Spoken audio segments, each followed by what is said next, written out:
What's up, everybody? I'm Eric, but you can call me Dolly, and I've been running Dollister Films, a wedding video production company, for like the last 7 years or so now. And I've been using Premiere Pro the entire time, and I've gone through a couple different workspaces, but I think I found the one to rule them all, plus an extra bonus 1 or 2 after this. So let's get into it. So starting off, we're gonna have the monitor section and the timeline section. The most important pieces, right? This is kind of going to be preference because I think everyone wants their monitor to be a certain size or their timeline to be a certain size, and sometimes it depends on the types of projects that you're doing. Maybe you don't have as much going on like I do in a wedding film here. Maybe you're just doing a quick YouTube video and you're just adding some B-roll and some sound effects. Your timeline can be much thinner then, and you can have a bigger monitor. But I think this is kind of the sweet spot for any project of mine. Just the sizing of this, I don't really know how to explain it. You'll kind of just got to figure that out for yourself. We have our controls here and our volume monitor as well, I guess you would call it. These are kind of random. You never really know where to put them. I think having this kind of, again, in the middle, just so I know exactly where it is to go, you know, grab one of these guys, although I do have shortcuts for pretty much all of them. Now, I believe the key to a great workspace is to have 2 different spaces that are optimized for different windows. Windows being things like projects, effects controls, Lumetri scopes, Lumetri color, audio track mixer, markers, all that kind of stuff. And the reason we have 2 different spaces for these windows is because some are better optimized in landscape and some are better optimized in vertical. So we have this space over here for just a couple things, mainly the projects, because I don't really need to go into that much stuff for this. And if I do, I have a shortcut that'll just open up the whole window. And I think that that's arguably the most important thing about all of this, is to have a good shortcut that can just open any window. So like right here, I can just click 1, open the whole window, or go to 2 and it'll, you know, fill the whole window. If I go down, click into the timeline here, I can click 1 and go into the whole window. That is a huge shortcut. That alone is going to make any workspace just that much better. And we have effects controls here because, again, this just kind of feels better this way, right? I'm not doing all of this business here. I have all this space to be able to play with, so that's a lot easier.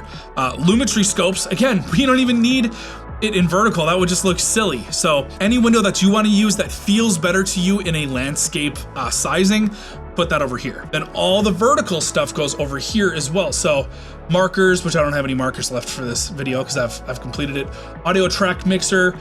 This just feels a little better. I know this, you could argue this could go over to this side, but again, you just don't see everything and you're kind of scrolling down, and I'm kind of trying to keep track of, you know, all the different levels. Lumetri colors, arguably the #1 that we have over here, because this is vertical. Effects, again, this is all just lists, right? So this just keeps going down. So effects is great on this side.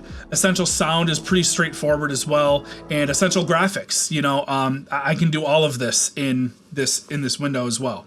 Now there's 2 different ways to organize these windows, and again, I like to use the 2 different ways. There's the tabs version, which I have over here, which you just kind of tap into each one. And I like the project specifically in the tabs.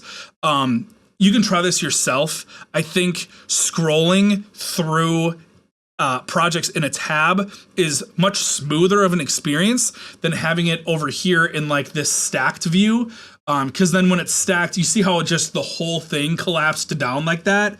And then like, you see how slow this is trying to keep up.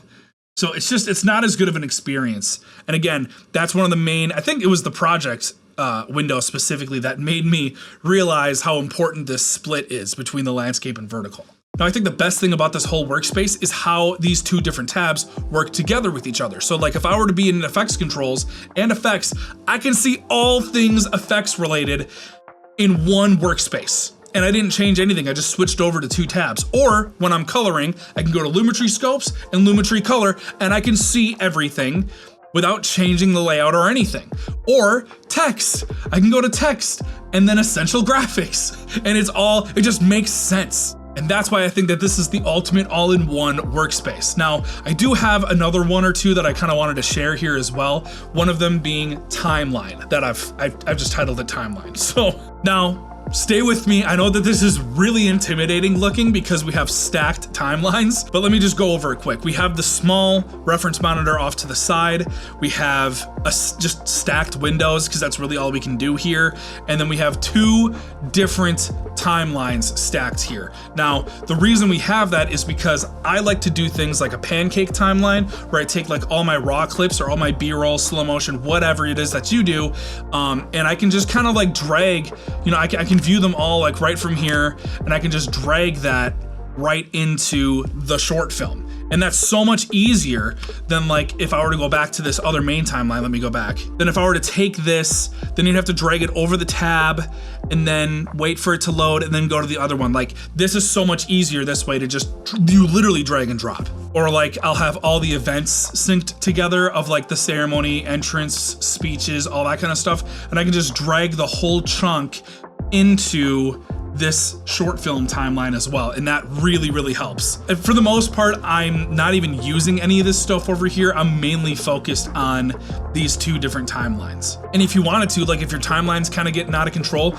you could just use this whole tab, this whole space to see your entire timeline with the slight reference off to the side, maybe just for the building's sake and moving things around sake. And then again, you can just go right back quickly by dragging one of your tabs down to here, and then boom, see, you got the split already. And for the bonus workspace, it's pretty much the same as the first, but it's for vertical. So we have the monitor here taking up, this whole side of the screen, right next to the vertical windows here, and then the landscape windows over here. And yeah, the timeline's a little bit smaller, but for verticals, at least I'm not doing that much crazy stuff, so I don't really need, the timeline to be that big. But again, to your own preference. Maybe I just hope that this kind of sparks an idea or something for you to take home for your own workspaces. But that's it for this video. Let me know if you guys have any tips and tricks for workspaces down in the comments below. Thank you so much for watching all the way through. Don't forget to like, subscribe, and stay tuned for future videos like this. And I will see you in the next one, hopefully, right? Peace.